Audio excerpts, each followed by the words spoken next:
Hello again, everyone. I'm Dan Dickerson, and we're here at Comerica Park, and we couldn't be happier to be joined by this year's second-round pick in the Major League Baseball amateur draft, Izaac Pacheco. Isaac, 39th pick overall. You've had a busy day already. I know you're going to have an even busier day as the day goes on. Welcome to Detroit. How's your day been? It's been great. The city is insane. The stadium's insane. So I've met a lot of new people. It's going to be kind of tough to remember all the names because there's so many guys. So Don't worry, I can't remember anybody's yeah, name. it's been fun so far. So take us back to draft day, because this is interesting to me. You grew up in the Houston area, just outside of Houston, and you get taken by the Tigers 39th overall. First of all, take us through the day, what it was like. You really came on strong as the draft got closer and closer. You're rocketing up the charts. Where did you expect to be taken? Where did you get taken? You get taken 39th, and then your reaction being drafted by the Tigers. Yeah, I'd say it was a long, stressful couple weeks before that, and the draft was fun. With baseball, it's kind of different than the other sports because the other sports you kind of have an idea of where you're going to go, but since the first pick of the draft, you don't know where you're going. So I didn't really have a great idea. I knew the Tigers were interested, and then I saw my buddy Jackson Jobe get off the list, and then I got the call that I was going to be a Tiger, and I couldn't be happier. So how far do you and Jackson Jobe go back? We met each other over the summer, and we kind of became really close, and then we became best friends actually before the draft. That's awesome. And we got picked on the same team, and we got to live in Lakeland together, so it was a blast. That's great. So you grew up in the Houston area. Your formative years, you're watching a pretty good Astros team taken over by a guy named AJ Hinch, go to the World Series a couple of times, win one, go to a Game 7 in another. Now you're being drafted by a team that's managed by AJ Hinch. Just tell us your impressions of him, and that had to be an exciting thought. Yeah, when I got the news, it was crazy. He did a lot of great things, with that organization, and they had success. And then I saw him come over here, and you can already tell, how developed he is, and how much he's already changed his team, and the farm system, and I think with him as our manager, it's going to be a great future for the Tigers. Do you remember there was a specific time where it was like, okay, this is what I want to do with my life, or at least pursue this? Or do you just remember always having a bat in your hand and loving baseball? Yeah. So I got a brother that's 4 years older than me. So whenever he started T-ball and whenever he started playing, I, kind of played up with him and played with his friends. And I was somehow always, better than those guys that were 4 years older. So I think, at that time I was like, I think I got a chance to, play this game for a long time. Do you remember always loving it? I did. My parents always tell me when I was a little kid, and I always had a ball in my hand. Whether I was sleeping or running around, I always had, some type of ball in my hands. Now, you grew up in Texas, so you had to play football too, right? I did. Yeah, big football player, football and basketball. Quarterback? QB. Oh yeah, it was tough to let that go. But And did you have to let that go kind of in the last couple of years, or did you play right through your senior year? Going into high school, I let it go, and then I focused on basketball too because I thought basketball would help me, with my agility and my quickness. So I played that for a couple of years, and then stuck to baseball. Yeah, there's a guy named Matt Manning that you might know, pretty good basketball player. That's what I've been hearing. So yeah, those two sports seem to go well together. Oh yeah.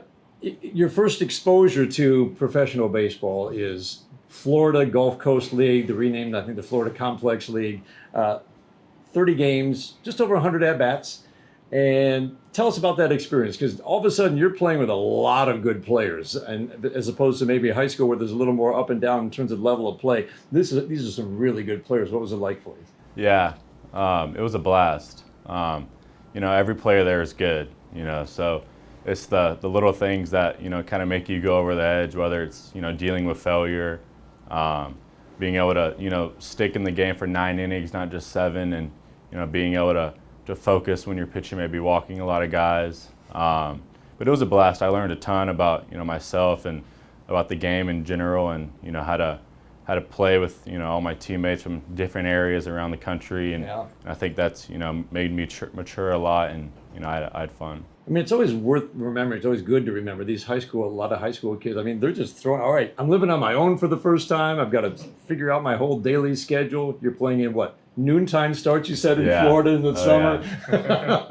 There's a lot on your plate. Yeah, there is. I think that helped a lot with, Jobe, us living together because we're both high schoolers. So I think it helped each other become more comfortable with, their environment. So I think, that helped a lot. Tell me what you've learned about Jackson Jobe and his abilities. Yeah, to be honest, I think he's, one of the best pitchers I've ever seen at his age. I think if you, stuck him in a game tonight, I think he'd, pitch pretty well. But not only that, his work ethic and, the mental side of it and, the work that he puts in, I think really shows. From everything I've read, you came a long way in your last couple of years leading up to the draft. What were as you matured and developed physically, what were some of the biggest things that you felt like, do you agree with that, first of all? And then did you feel like, here are my biggest areas of improvement? Yeah. I think, my freshman year of high school, I had to, mature a lot playing with, the senior guys on varsity. And I think that really helped me a lot. And I think really just maturing in the game and, and being able to not just be able to hit the ball and, play catch, but, know the mental side of it and that there is failure and how to deal with that and really just the maturity side of the game.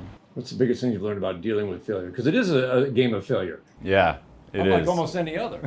It is. How I kind of think of it is, if I strike out and I go out to the field, you just got to throw it away because you can't let it haunt you in the field. And then, a ball comes at you, then you make an error. So I kind of just, have that thought that, failure is part of the game. And, if you do fail, you can still learn from it. And, that's a win for you if you take it like that. Not a small thing to learn at 18. Yeah, right.